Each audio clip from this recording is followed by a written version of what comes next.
పాణ్యం మండలంలోని ప్రభుత్వ జూనియర్ కళాశాలలో విద్యార్థులకు నాణ్యత లేని భోజనం అందిస్తున్నారని ఎన్ఎస్యుఐ నంద్యాల జిల్లా కార్యదర్శి బత్తిని ప్రతాప్ పేర్కొన్నాడు. ఈ మేరకు మధ్యాహ్న భోజనం పరిశీలించారు.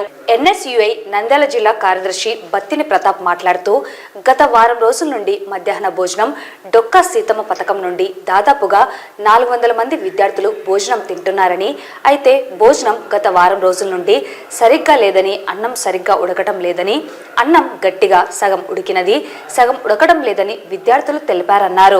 4వ రోజు పూర్తిగా మెత్తగా ఉడికించిన అన్నం పెడుతున్నారు. దీనిపై విద్యార్థులు ఆందోళన చెందుతున్నారని తెలిపాడు.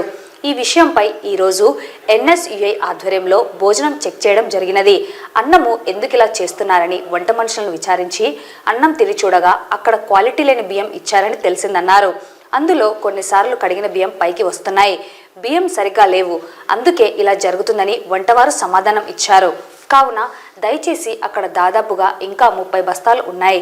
ఇలా ఉన్న బస్తాలు వెనక్కి పంపి మంచి బియ్యం పంపించాలని అధికారులని కోరారు. ఇదే విధంగా కొనసాగితే కలెక్టర్ దృష్టికి తీసుకువెళ్తామని తెలిపారు. ఈ కార్యక్రమంలో మండల నాయకుడు వేణు, రాజు, విఘ్నేష్, శ్రీరామ్ తదితరులు పాల్గొన్నారు.